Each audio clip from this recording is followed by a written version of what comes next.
자, 이제 4단원 처음 문제풀이 들어가겠습니다. 고대 지중해 세계에 지금 이제 그리스와 로마 살펴보고 있고요. 실제로 이 부분부터 이제 기출량이 상당합니다, 사실. 그래서 문제를 조금 더 많이 자세히 풀어보는 게 좋겠다. 자, 그리고 4년간 기출을 보시면 기본적으로 추세는 한 문제 출제가 된다라고 보시면 돼요. 한 문제가 출제가 되는데 예외적으로 지금 2023년에 두 문제가 나왔고요. 보통은 그리스나 로마 중에 하나가 출제가 될 것이다 라고 보시면 되겠습니다. 자, 여기 기출선지 쭉 정리해 놓은 것들 한번 잘 보시길 바라고요. 실제 우리는 바로 문제로 넘어가겠습니다. 자, 82쪽이 되겠네요. 자, 가 지역에서 발달한 고대 문명에 대한 설명으로 옳은 것은 이라고 되어 있고요. 지금 지도에 표기된 요거 지금 우리가 공부하면서 여기가 발칸반도 그리고 여기가 아나톨리아 반도라는 거 정도는 이제 알고 계셔야 합니다. 자, 그리고 지금 가 섬이 있죠. 여기 지금 이탈리아 반도입니다. 가는 크레타 섬입니다. 크레타 섬. 그래서 우리가 그 고대 그리스에서 문명이라는 거 다룰 때 고대 지중해 세계의 문명 중에서 이제 섬에서 발달한 크레타 섬에서 발달한 크레타 문명 우리 다뤘었고요. 이 크레타 문명과 관련한 선지를 찾아보면 되겠죠. 우리 문명 파트는 한참 오래전에 많이 살펴봤으니까 익숙하면서도 또 오래돼서 기억이 안 날 수도 있어요. 정리해 봅시다. 갑골 문자를 사용한 것 어떤 나라입니까? 바로 중국 문명. 그것도 상나라에서 시작된 것이었죠. 중국에서는 점을 치고 그 점을 친 내용을 갑골에 기록했습니다. 자, 함무라비 법전, 눈에는 눈, 이에는 이. 고대 메소포타미아 문명이었고요. 바빌로니아 왕국의 국왕 함무라비가 법전을 만들었습니다. 자, 크노소스 궁전을 건립하였다. 요게 정답이 되겠죠. 크레타 섬에 크노소스 궁전을 건립하였습니다. 피라미드, 스핑크스, 요거는 이집트. 그리고 하라파, 모헨조다로, 이게 인도가 되겠습니다. 인도. 자, 오른쪽 보시죠. 자, 작년 구모입니다. 가 도시국가에 대한 설명으로 옳은 것은 자, 사례로 보는 세계사라고 돼 있고요. 밑에 해설만 일단 볼까요? 자, 아리스티데스는 정의로운 사람으로 불렸으나 그를 시기한 사람들에 의해 추방되었다. 그러나 얼마 뒤 페르시아가 침공하자 시민들이 그를 돌아오게 하였다. 전쟁 이후에 그는 가 도시국가가 에게의 연안 국가들과 결성한 델로스 동맹의 맹주가 되어 해상제국으로 발전하는데 크게 기여하였다. 이 사례는 참주의 출현을 방지하려던 제도가 취지와 다르게 운영되기도 했음을 보여준다. 자, 그래서 위에 보면 아리스티데스라고 하는 인물이 어떤 제도에 의해 추방되는 과정을 설명하고 있습니다. 자, 페르시아가 침공을 했었고요. 여기서 아직 우리가 이게 아케메네스 왕조 페르시아인지 사산 왕조 페르시아인지는 모릅니다. 다만 밑에 보시면 에게 연안의 국가들과 결성한 델로스 동맹이라고 돼 있죠. 그리고 가가 그 델로스 동맹의 맹주가 되었대. 자, 요거. 그리고 참주의 출현을 방지하기 위해서 도자기 조각에다 이름을 써서 제출하는 제도. 요 제도는 도편 추방제죠. 도편 추방제. 자, 그래서 델로스 동맹, 도편 추방제 같은 힌트, 페르시아의 침공 이런 것들을 통해서 가 도시국가가 아테네구나라는 걸 명확히 알 수 있을 겁니다. 자, 그래서 아테네와 관련된 설명을 찾으면 되는데요. 1번 500인 평의회를 운영하였다. 바로 정답이 나와버렸죠. 자, 500인 평의회라고 하는 것은 클레이스테네스 시기에 만들어진 기구였죠. 자, 클레이스테네스의 민주정치 하면 우리가 기억해야 되는 것이 기존의 혈연적 성격의 부족을 해체하고 행정적 성격의 부족으로 재편을 했습니다. 자, 그리고 그 행정부족 10개에서 50명씩 선출해서 500인 평의회를 구성했었죠. 그래서 500인 평의회, 그리고 도편 추방제, 이런 내용들이 클레이스테네스와 관련이 된 내용들이었습니다. 자, 2번 스파르타쿠스의 반란을 진압하였다. 로마 공화정 시기죠. 기원전 73년이고요. 요거 크라수스가 진압하였다. 이런 내용도 다뤘었습니다. 자, 펠로폰네소스 전쟁에서 승리한 것은 펠로폰네소스 동맹이고요. 그리고 스파르타가 되겠죠. 스파르타. 원형 경기장인 콜로세움을 건축하였다. 이것도 로마 공화정이고요. 북아프리카 등지에 알렉산드리아를 건설하였다. 알렉산드로스 제국이 되겠죠. 자, 다음 문제. 자, 2018 구모입니다. 다음 제도를 마련한 인물에 대한 설명으로 옳은 것은 이라고 되어 있습니다. 자, 도편투표라고 되어 있죠. 도편투표. 자, 이미 사실은 여기서 거의 끝났다라고 보면 돼요. 그리고 보시면 10개의 입구를 만들고 부족별로 들어와 10개의 부족이 있고, 그리고 500인 평의회라고 하는 것이 이 절차를 주관한대요. 자, 도편투표, 도편 추방제라는 걸 만들기도 했고, 이것을 주관하는 500인 평의회를 만든 인물이라고 하면 클레이스 테네스구나 라는 것이 바로 연결이 될 수 있어야 합니다. 클레이스 테네스. 자, 그래서 이 인물에 대한 설명으로 옳은 걸 보면 됩니다. 1번 부족제를 개편하였다. 역시 바로 나왔습니다. 그래서 기본적으로 혈연 중심의 부족제를 지금 행정 중심의 부족 10개로 재편을 했다라는 거 기억하시면 됩니다. 자, 그리고 2번 삼두 정치를 주도하였다. 요거 로마 공화정 시기죠. 로마 공화정 시기에 군인 출신 정치가들이 연합해서 사실상 정권을 주도했던 것을 말해. 자, 1차 삼두 정치를 주도했던 것은 카이사르였고요. 2차는 사실상 황제의 지위에 오른 옥타비아누스입니다. 칸이 길지 않아서 이렇게 마무리하겠습니다. 3번 악티움 해전에서 승리한 것 역시 옥타비아누스죠. 옥타비아누스. 누굴 상대로? 바로 안토니우스 그리고 클레오파트라의 연합함대였습니다. 자, 이 악티움 해전에서 승리한 이후에 사실상 옥타비아누스가 황제의 자리에 오르게 된다. 자, 4번 펠로폰네소스 동맹을 결성하였다. 요거는 스파르타에 대한 설명이죠. 특수직을 제외한 모든 관직에 추첨제를 도입하였다. 이거 중요한 내용 중에 하나였습니다. 아테네 민주정치 발전, 추첨제 도입, 그리고 공무 수당제의 실시.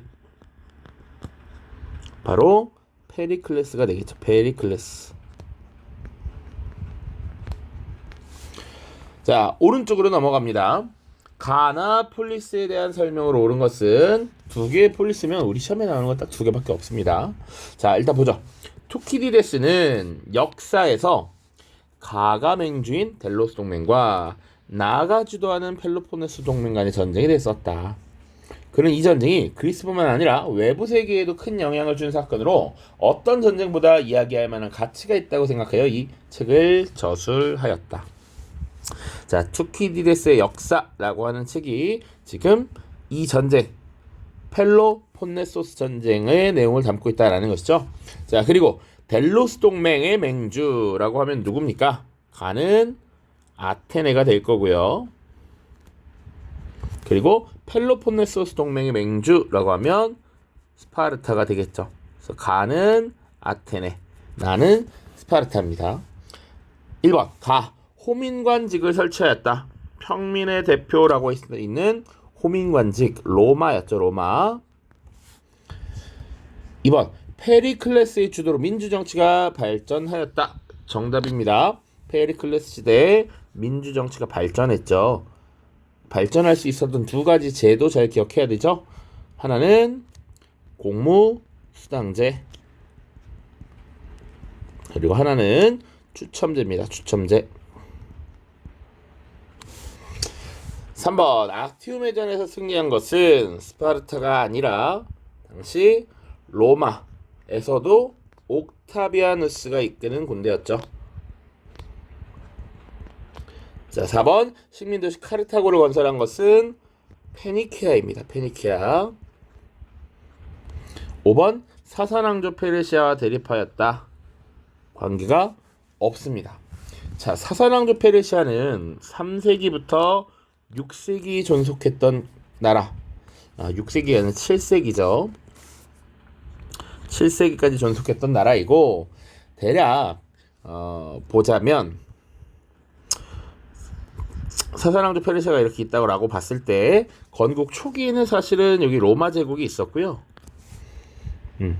그리고 동쪽으로 인도 지역으로 가면 굽타가 있었습니다. 굽타. 그리고 중국은 위진남북조 시기, 그리고 수나라 시기까지 이어질 거야. 그리고 이 유럽 지역은 사실 로마가 나중에 서로마와 동로마, 우리가 흔히 비잔티움이라고 하는 국가로 지금 나뉘게 되죠. 그래서 우리가 잘 기억해야 되는 게, 이슬람의 등장이라고 할 때 이 비잔티움 제국과 사사왕조 페르시아의 대립으로 기존의 육지, 내륙 중심의 무역로가 조금 단절되고 좀 쇠퇴하고 해상 무역이 발달하게 된다라고 했어요. 그 과정에서 아라비아 반도의 상인이었던 무함마드가 이슬람교를 창시하게 된다. 뭐 이런 내용들이 있었으니까 같이 기억을 하셔야 됩니다. 자, 다음 페이지입니다. 83. 가 도시국가에 대한 설명으로 옳은 것은, 자, 가는 메세니아와 라코니아 등 넓은 지역을 정복하고 피정복민을 헤일로타이라는 예속농민으로 삼았는데, 다수의 헤일로타이를 지배하고 정복 활동을 지속하기 위해서는 시민들을 강한 전사를 키워야 했다. 이에 가 도시국가는 의무적인 공동식사와 엄격한 군사훈련 등을 통해 군사력을 강화하였고, 나중에 아테네와 어깨를 겨루는 강력한 도시국가로 발돋움하였다. 이 도시국가는 당연히 스파르타가 되겠죠. 스파르타. 그러면 스파르타에 대한 설명을 찾으면 돼. 1. 알렉산드리아를 건설하였다. 당연히 알렉산드로스겠죠. 2번 카르타고 등의 여러 도시를 세웠다. 페니키아입니다. 3번 펠로폰네소스 전쟁에서 승리한 것이 펠로폰네소스 동맹을 이끈 스파르타가 되겠죠. 4번 우르에 지구라트라는 신전을 축조하였다. 요거 메소포타미아 문명 단계입니다. 왕의 길이라고 불리는 도로를 건설하였다. 아케메네스 왕조 페르시아가 될 겁니다. 오른쪽 밑줄 친 전쟁의 결과로 옳은 것은, 자, 아테네는 에게해 연안의 도시국가들에게 동맹의 의무를 엄격하게 요구했다. 그러나 동맹국은 시민들이 출병하기 싫어하여 금전으로 그에 상응하는 대가를 지불하였다. 자, 이 자금을 바탕으로 아테네는 강력한 해군을 보유하게 되었고 동맹국들을 더욱 압박하였다. 이러한 상황에서 아테네가 전략적 요충지에 위치한 코르키라와 동맹을 맺자 위협을 느낀 일부 도시국가들이 아테네를 상대로 전쟁을 일으켰다. 자, 이 전쟁은 바로 펠로폰네소스 전쟁이 되겠죠. 자, 아테네의 성장에 대해서 지금 반감, 불만이 고조된 여러 국가들의 사실상 반 아테네 동맹, 펠로폰네소스 동맹이 결성되고 전쟁을 주도했다라는 거죠. 자, 이 전쟁의 결과를 묻고 있죠. 자, 1번 라티푼디움이 확산되었다. 이건 어떤 전쟁과 관련이 있냐면, 우리가 로마사 다룰 때 로마에서도 포에니 전쟁과 관련이 있습니다. 포에니 전쟁. 2번 아테네가 해상 제국으로 발전하였다. 이것은 그리스 세계와 페르시아가 전쟁을 벌였던 그리스 페르시아 전쟁이죠. 이 과정에서 아테네가 지금 이렇게 성장을 한 것이다. 이렇게 3번 스파르타가 그리스의 패권을 장악하였다. 맞죠? 이 펠로폰네소스 전쟁에서 승리한 펠로폰네소스 동맹, 그것을 이끌었던 스파르타. 페이시스트라투스가 참주정을 수립하였다. 요건 그리스 초기 얘기죠. 아테네의 초기 형태입니다. 아테네 민주정치가 등장하기 전 솔론 이후 페이시스트라토스라고 하는 참주가 등장했죠. 네, 이 펠로폰네소스 전쟁은 그 이후의 이야기입니다. 클레이스테네스가 도편 추방제를 도입하였다. 역시 아테네이긴 한데 페이시스트라토스 다음 클레이스테네스 시기고요. 보통 이 펠로폰네소스 전쟁은 대략 기원전 5세기 후반이 됩니다. 대략 기원전 430년을 전후로 한 시기고요. 이 페이시스트라토스 클레이스테네스는 기원전 6세기, 그 이후 페리클레스가 기원전 5세기 초반 이렇게 됩니다. 다음 보시죠. 가 인물에 대한 설명으로 옳은 것은 이라고 되어 있습니다. 자, 트라이아누스 황제는 페르시아 만에 도착하였다. 그리고 인도를 향해 출항하는 배를 바라보면서 이렇게 말하였다. 가는 페르시아 제국을 정복하고 인더스강 유역까지 진출했으니 얼마나 행운아인가. 나도 젊었더라면 분명히 인도에 갔을 텐데. 그러나 그는 자신이 가보다 더 멀리 원정하였노라고 선언하고 원로원에도 그렇게 알릴 셈이었다. 비록 그가 정복하였던 영토도 제대로 보존될 수 없지만 말이다. 자, 그 이 황제는 일단 원로원에 뭔가 알린다라고 하니까 이 사람은 사실은 로마 제국의 황제입니다. 자, 그런데 과거에 있었던 이 인물이 훨씬 더 넓은 영토를 확장했음을 부러워하는 이런 모습을 보이고 있죠. 인더스강이라는 거 인도까지 진출했음을 보여주는 거니까. 그리고 페르시아 제국을 정복했다라는 것이죠. 자, 이 인물은 누구겠습니까? 이 페르시아는 아케메네스 왕조 페르시아가 되고 인더스강 유역까지 진출했던 알렉산드로스가 됩니다. 자, 그래서 알렉산드로스 제국이 아케메네스 페르시아를 정복하고 인더스강에 진출해서 어떤 영향을 미칩니까? 북인도 지역의 통일을 자극하죠. 통일을 자극해서 마우리아 왕조 수립에 영향을 미칩니다. 자, 이렇게 보시면 됩니다. 자, 그래서 알렉산드로스에 대한 설명을 찾으면 돼요. 1번 이베리아 반도를 정복하였다. 여러 인물들이 있겠지만 이베리아 반도를 정복했다라고 하면 이슬람 제국의 우마이야 왕조 정도를 줄 수가 있죠. 자, 탈라스 전투에서 패배한 것 당나라입니다. 인물로 고선지 장군이 나옵니다. 고선지. 근데 고선지를 알아야 되는 건 아니고 자료에 고선지라는 인물이 가끔 등장합니다. 자, 이소스 전투에서 승리하였다. 요게 정답이 되죠. 이 이소스 전투가 뭐였냐면 알렉산드로스 제국과 그리고 아케메네스 왕조 페르시아가 전투를 벌인 겁니다. 결정적으로 지금 아케메네스 페르시아가 꺾였다라고 보시면 돼. 이때 기원전 333년입니다. 펠로폰네소스 동맹을 주도했던 건 스파르타죠. 그리고 카르타고를 비롯한 여러 도시를 건설한 건 페니키아입니다. 페니키아. 자, 오른쪽 보시죠. 2018 육모 6번 문항 나 나라의 정치 발전에 대한 설명으로 옳은 것은 자, 가의 정치 제도를 데모스 시민의 지배라고 합니다. 왜냐하면 소수 특권층이 아니라 다수 시민이 통치했기 때문이죠. 시민 중 누구라도 국가에 봉사할 능력을 갖추었다면 가난하다고 해서 정치적으로 소외되지 않습니다. 우리가 스파르타보다 자유로우면서 더 강한 이유가 여기에 있다.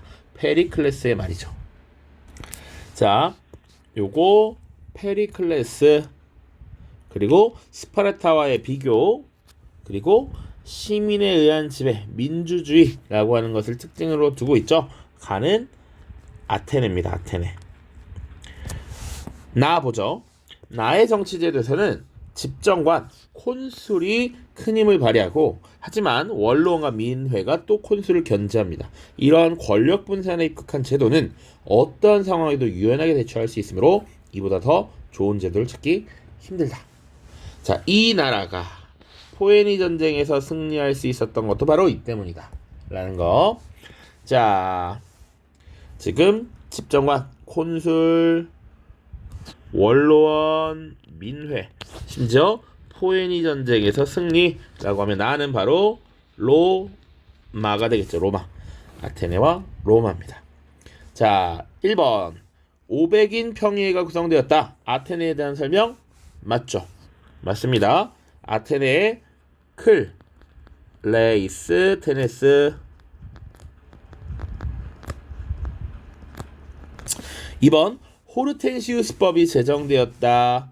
요거 로마식이죠. 로마 공화정식입니다. 호르텐시우스법. 이거 뭐였는지 내용. 평민회 의결이 법률로서의 효력을 바로 갖는다. 평민회의 의결이 바로 법률로서 효력을 갖게 된다라는 것이죠. 그래서 실질적으로 귀족과 평민이 거의 동등해진다 라고 보시면 돼요. 자, 3번 솔론의 개혁이 단행되었다. 솔론 아테네죠. 아테네. 4번 밀레트 제도 오스만 제국이고요. 호민관이 선출된 것은 로마에 대한 이야기죠. 로마. 자, 이렇게 해서 1번 보시면 됩니다. 84페이지입니다. 다음 원정이 이루어진 시기를 연표에서 옳게 고른 것은 이라고 돼 있어요. 자, 펠라라고 하는 도시가 나와 있고요. 지금 보시면 대원정을 떠나고 있습니다. 요거 지도를 좀 봐야겠지. 요게 발칸반도, 요게 아나톨리아 반도, 지금 여기가 아프리카, 여기 아라비아 반도, 지금 여기 지금 서아시아가 이렇게 있고요. 여기 이렇게 인도가 있습니다. 인도. 요렇게까지 보셔야 돼요. 자, 요 지금 원정 발칸반도 그리스 북부 지역이잖아요. 여기 거기서 인도 지역까지, 북인도 지역까지 지금 진출했던 것, 요거 알렉산드로스의 원정입니다. 자, 그리고 이제 연표에서 고르면 되는데, 혹시 기억을 할지 모르겠으나 알렉산드로스의 원정이라고 하면 대략 기원전 4세기가 되고요. 특히 알렉산드로스라고 하면 기본적으로는 아케메네스 왕조 페르시아를 정복했죠. 그래서 교과서에서 다루는 게 이소스 전투가 있지. 이소스 전투. 요거 잠깐 지우겠습니다. 인도 있는 거 알 거고. 이소스 전투가 있고요. 이게 기원전 333년이었어요. 자, 요거 연도를 외워야 푸느냐? 또 그런 건 아닙니다. 한번 보시죠. 로마 공화정이 수립된 거 솔직히 잘 모르겠죠? 모를 수 있습니다. 기원전 6세기입니다. 6세기. 마라톤 전투. 자, 연도 모를 수 있어. 요 기원전 490년이거든요. 근데 연도를 알아야 되는 게 아니라 이 마라톤 전투가 어떤 전쟁과 관련이 있어요. 그리스 페르시아 전쟁과 관련이 있지. 이때 분명히 아테네, 스파르타를 비롯한 여러 폴리스들이 있었단 말이야. 이 시기엔 폴리스들이 있었어요. 근데 잘 보면 알렉산드로스가 지금 대외 원정을 떠날 때 기본적으로 폴리스, 그리스에게를 정복한 이유잖아. 자, 그러니까 마라톤 전투 시기는 아닌 거야. 그쵸? 자, 다음에 있는 펠로폰네소스 전쟁 보세요. 요것도 보통 기원전 아까 5세기 후반이라고 했습니다. 431년 정도로 보거든요. 이때 기본적으로 아테네와 스파르타가 싸우고 있지. 여전히 있단 말이야. 그러니까 이 이후로 넘어가야 되죠. 자, 그 다음. 자, 제 2차 포에니 전쟁 발발. 2차 포에니 전쟁. 자, 기원전 218년이에요, 이게. 근데 선생님도 연도는 지금 찾아서 아는 거고, 대략 3세기입니다. 그러니까 왜냐면 포에니 전쟁이 1차부터 3차까지 보통 이렇게 얘기하고, 기원전 264부터 기원전 146이었나? 뭐 이렇게 진행이 돼요. 연도에 조금 착오가 있을 수 있습니다. 대략 요런 정도예요. 기원전 3세기부터 2세기까지 여러 차례 지금 쭉 이어졌던 거란 말이야. 근데 이 포에니 전쟁은 로마와 카르타고의 전쟁이죠. 로마와 카르타고의 전쟁, 그리고 이 로마가 공화정이었을 때야, 공화정. 근데 우리 잘 생각해보면 이 알렉산드로스라는 인물이 죽고 나서 서쪽 지역은 로마가 차지, 동쪽 지역은 파르티아가 차지, 뭐 이런 얘기 했단 말이죠. 이미 여기는 그리스 세계가 종말된 이후니까 요거는 지금 요 사이에 들어가야 되는 게 맞다라고 유추를 할 수 있는 겁니다. 이미 로마가 세력을 확대하고 있었어. 이탈리아 반도 여기 다 통일했고 건너편에 지금 카르타고와 전쟁을 벌이는 시기잖아. 그렇기 때문에 요 지금 중간에 다가 정답이 되어야 한다. 아니면 시기를 좀 알면 좋죠. 기원전 4세기에 지금 알렉산드로스 원정이 있었고, 포에니 전쟁은 기본적으로 기원전 3세기 시작, 펠로폰네소스 전쟁은 431 기원전 5세기니까요. 중간에 딱 들어가는 것이 맞다. 자, 티베리우스 그라쿠스의 개혁이라고 하는 것은 연도가 막 교과서에 나와 있지는 않습니다. 대략 기원전 2세기 후반 100 몇 년 요런 느낌이에요. 기원전 2세기가 될 거고요. 로마의 제정 성립 이제 기원 후 사실상 1세기라고 보면 되죠. 이렇게 보시면 됩니다. 자, 오른쪽 2020 육모입니다. 자, 밑줄 친이 법안에 대한 설명으로 옳은 것은 호민관에 선출된 티베리우스 그라쿠스는 몰락한 자영농을 위해 평민회에 이 법안을 제출하면서 다음과 같이 연설하였다. 쭉 넘어가시고요. 그들은 세상의 주인이라는 이름을 얻었지만 내 것이라고 부를 만한 손바닥만한 땅도 없이 죽어야 했던 것입니다. 그래서 지금 농민들이 몰락하고 있고 자기 땅 한 줌 없단 말이야. 그래서 농지를 나눠주기 위해서 자영농들이 더 이상 몰락하지 않도록 농지를 나눠주기 위한 농지법이라고 하는 것을 제안했던 것이죠. 자, 이 농지법에 대한 설명으로 옳은 것을 찾으면 됩니다. 1번 로마 최초의 성문법, 바로 12표법이죠. 12표법. 평민의 권리를 법적으로 규정해놓은 최초의 성문법입니다. 2번 시민의 공무수당 지급을 규정하였다. 이거는 페리클레스 시대에 만들어진 것이고, 무슨 법 이렇게 그냥 하기는 공무수당제라고 이야기하죠. 라티푼디움의 확산을 막기 위해 제정되었다. 이게 맞죠. 그러니까 지금 우리 그라쿠스 형제가 등장했던 걸 보면 기본적으로 포에니 전쟁이라는 게 있었고요. 이 로마가 영토를 확장하고 전쟁을 벌이는 과정에서 분명히 승리했단 말이야. 자, 영토는 늘어나고요. 그리고 전쟁 노예들도 증가합니다.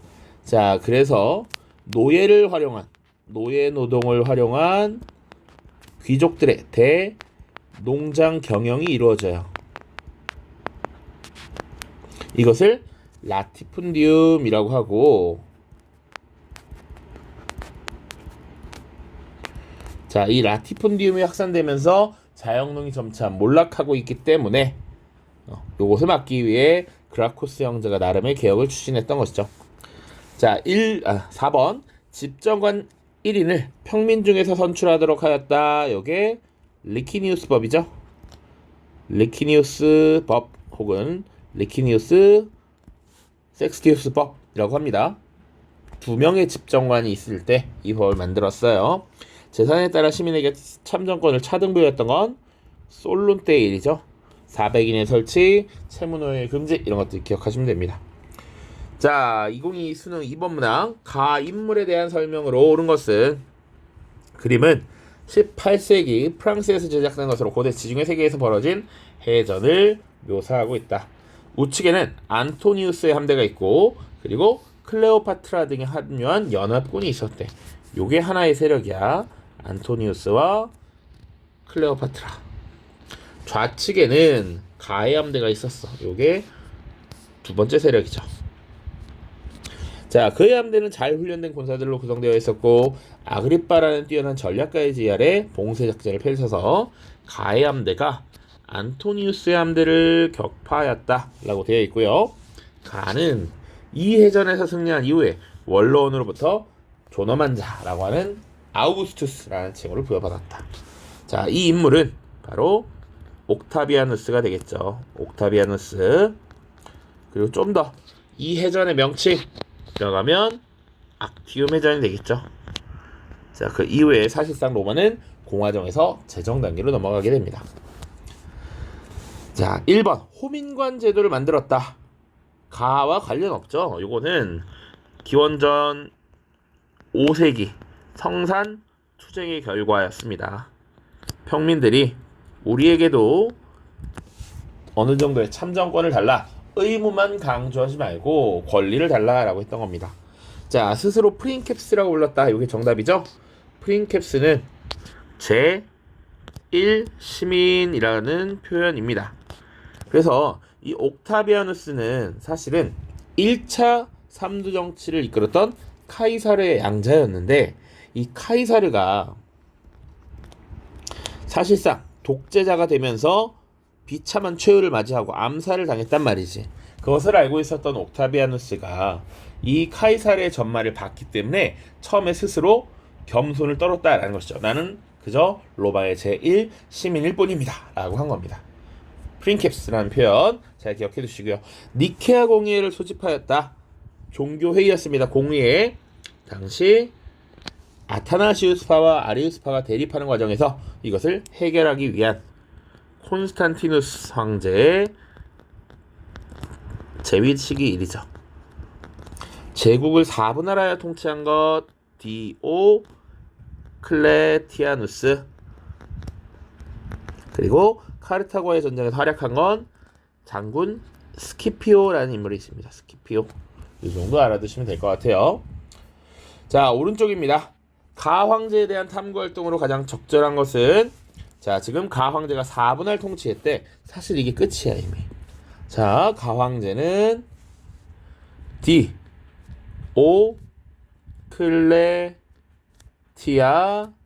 디오클레티아누스죠. 디오클레티아누스. 자, 그래서 디오클레티아누스에 대한 탐구 활동을 찾으면 됩니다. 1번 델로스 동맹이 결성된 배경을 파악한다. 델로스 동맹은 기본적으로 그리스 페르시아 전쟁 이후에 다시 페르시아가 쳐들어올지도 모른다라는 생각에 아테네를 중심으로 해서 군사동맹을 결성한 겁니다. 요것과 관련이 없죠. 스파르타쿠스의 난이 전개된 과정을 찾아본다. 요거 기원전 73년이야. 기원전이면 기본적으로 공화정입니다. 공화정 말기고요. 그러니까 황제는 존재하지 않아. 이걸 진압했던 것이 제1차 삼두 정치의 구성원이었던 크라수스라는 인물이 있습니다. 자, 3번 비잔티움 제국의 멸망이 끼친 영향.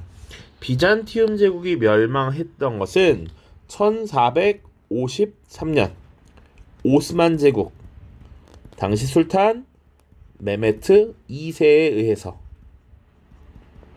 멸망했죠.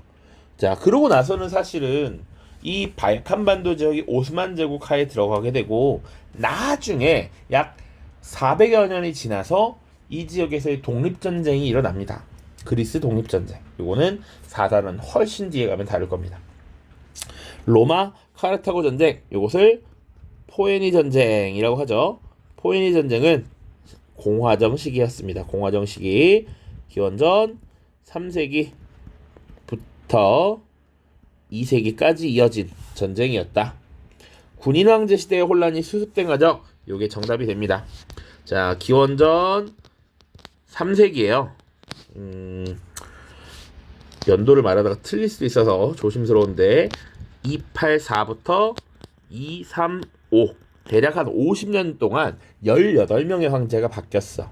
자, 그 군인 황제 시대는 대체로 하극상의 시대였습니다. 서로 죽고 죽이는 요런 혼란이 벌어졌고 그 이후에 이것을 수습하는 과정에서 등장했던 황제들이 디오클레티아누스, 콘스탄티누스, 테오도시우스 같은 걸출한 인물들이 있었다.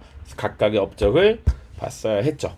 자, 디오클레티아누스는 그래서 이런 국가의 혼란, 대혼란이 영토는 지나치게 넓은데 황제가 다스리기 비효율적이었기 때문이야 라고 생각했어요. 그래서 4분할 통치를 시행한 것이죠. 그렇게 보시면 되겠습니다. 자, 85쪽까지 보고 마무리를 짓죠. 자, 이거 희대의 오타죠. 2019년 9월 모의평가입니다. 자, 나 시기 사이에 있었던 사실로 옳은 것은 황제는 한 사람이 통치하기에 제국이 너무 방대하다고 여겼다. 그래서 제국을 둘로 나누었고 그럼에도 해결되지 않자 다시 부황제를 두었다. 결국 몇 개로 나누었다는 겁니까? 4개로 나누었다라는 것이죠. 4분할 통치고요. 4분할 통치를 시행했던 황제 디오클레티아누스가 되겠죠. 황제는 자신의 통치를 받는 모든 로마인과 석주민들에게 사도 베드로가 전파한 종교를 믿을 것을 명령했다라는 거잖아. 강제로 이 종교를 믿어라 라고 하는 것이죠. 크리스트교, 사도 베드로가 전파한 종교, 요거 크리스트교, 기독교라고 보시면 되고 요것을 국교, 국가의 종교로 삼았던 것이지. 그러면 이 인물은 테오도시우스 황제입니다. 즉 안 믿으면 신의 벌을 받는다라고 사실상 협박을 하고 있잖아. 자, 그러면 이 사이에 뭐가 있냐라는 것이죠. 자, 디오클레티아누스 그리고 테오도시우스 사이면 보통 콘스탄티누스와 관련된 얘기가 나오겠구나라는 것을 짐작해 볼 수 있다. 한번 선지 보죠. 밀라노 칙령이 공포되었다. 바로 정답이죠. 콘스탄티누스 대제 때 크리스트교를 믿는 것에 대해서 자유를 인정했던 거. 밀라노 칙령 313년이었습니다. 제2차 삼두 정치가 시작되었다. 바로 옥타비아누스와 안토니우스와 레피두스 3명이었습니다. 이 삼두 정치가 끝나고 제정이 수립되니까 당연히 말이 안 되죠. 2번은 요 앞에 있는 내용이 되어야 맞습니다. 스파르타쿠스의 반란이 일어났다. 기원전 73년이야. 이거 크라수스 제1차 삼두 정치 시기에 이게 일어났거든요. 그러니까 역시 요 앞에 들어가야 됩니다. 심지어 2번보다도 앞이다. 4번 유스티니아누스 법전이 편찬되었다. 요거는 기원 후 6세기고요. 유스티니아누스 대제라고 하면 뒤에 나오지만 비잔티움 제국의 전성기를 이끌었던 황제입니다. 훨씬 뒤에 나와야 하고. 5번 옥타비아누스가 아우구스투스 칭호를 받았다. 이러면서 제정의 시작이죠. 악티움 해전 이후란 말이야. 자, 그래서 악티움 해전은 기원전 31년입니다. 그래서 대략 여기 들어가야 맞겠죠. 이렇게 보시면 됩니다. 정답은 1번이었다. 자, 오른쪽 가 인물에 대한 설명으로 옳은 것은 자, 갈레리우스 관용령이라고 되어 있고요. 일단 관용이라는 건 뭔가를 허용한다라는 얘기잖아. 오른쪽 선생님의 말씀 보시죠. 이 관용령이 내려진 2년 후에 서방왕제 가와 동방왕제 리키니우스는 크리스트교는 물론 다른 사람에게도 종교의 자유를 인정하는 칙령을 내렸어요. 종교의 자유를 인정하는 칙령. 그러면 요거 밀라노 칙령이 되겠죠. 내용도 좀 자세히 살펴보시면 크리스트교도 중 일부는 두려움에 굴복하였고 어쩌고 저쩌고 그런데 여전히 많은 크리스트교가 있고 이 사람들이 이러지도 저러지도 못하고 있는데 이들에게 관용을 베푸는 것이 합당하다라고 했다고. 크리스트교들의 자유를 인정했다. 밀라노 칙령 313년에 있었던 것이고요. 이것을 발표한 황제, 명령한 황제 콘스탄티누스 대제가 되겠죠. 자, 봅시다. 악티움의 전에서 승리한 것 바로 옥타비아누스가 될 거고요. 1차 3두 정치를 주도한 건 카이사르입니다. 콘스탄티노폴리스로 천도한 것 콘스탄티누스죠. 지금 제2의 로마를 건설해서 콘스탄티노폴리스라고 이름을 붙였고 수도를 옮겼습니다. 자, 크리스트교를 국교로 선포한 것은 테오도시우스 황제입니다. 유스티니아누스 법전을 편찬한 건 당연히 유스티니아누스일 거고요. 자, 왼쪽에 세트형 문제입니다. 하나 보시죠. 17, 18번 연속 문제입니다.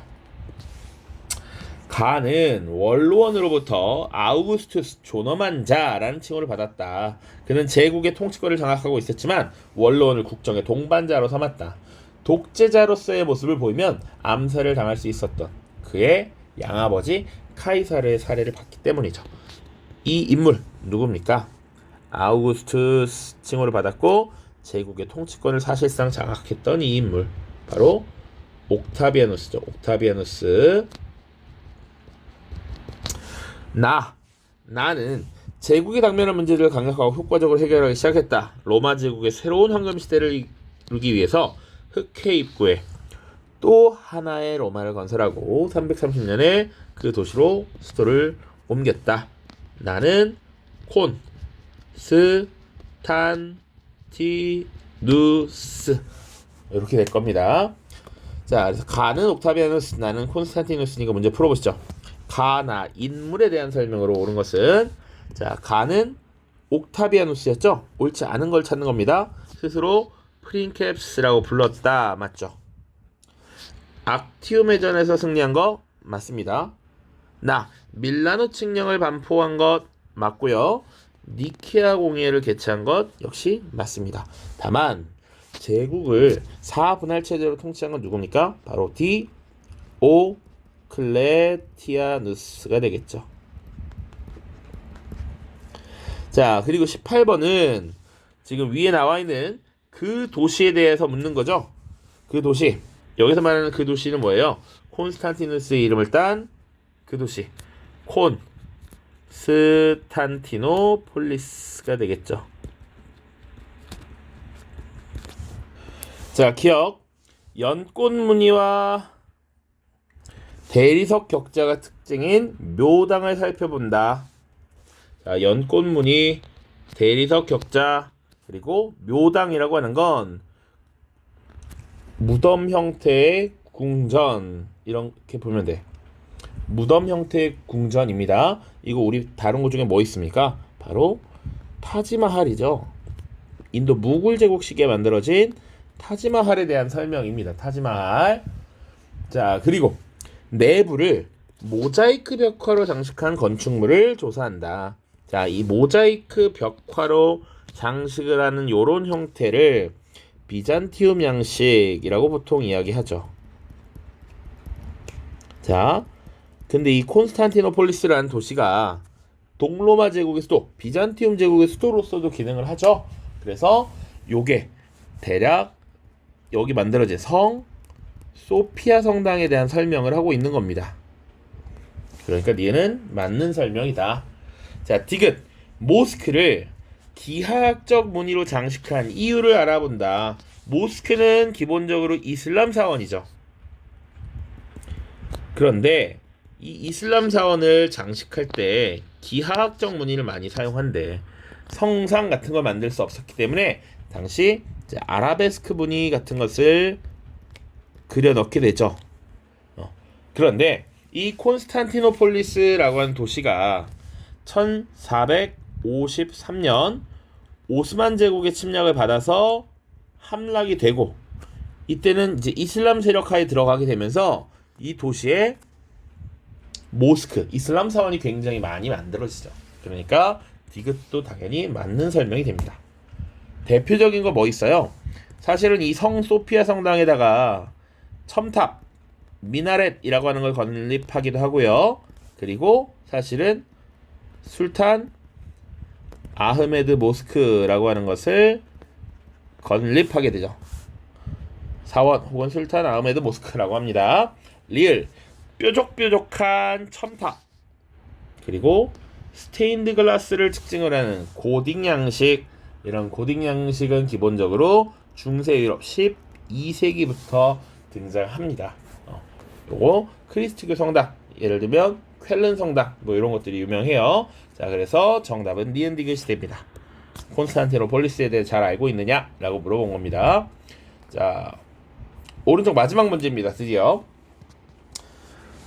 벌써 45분이군요. 가 황제에 대한 설명을 오는 것은, 가는 로마 제국이 통합과 분열을 거듭한 혼란기에 등장한 황제였다. 그는 당시 발렌티니아누스 2세와 함께 공동으로 로마 제국을 다스리고 있었는데, 자신은 동로마 지역을, 발렌티니아누스 2세는 서로마 지역을 통치하였다. 발렌티니아누스 2세가 야심적인 장군에 의해 살해되고 새로운 황제가 옹립되자 그는 서로마 지역으로 진군하여 혼란을 수습하고 단독으로 제국을 통치하였다. 그러나 사망하기 전에 두 아들에게 각각 서로마 지역과 동로마 지역을 물려주었고, 이를 계기로 로마 제국의 영토는 영구히 분열되었다. 위의 내용은 사실은 다 읽기 정도이고요. 중요한 건 가장 밑에 세 줄이죠.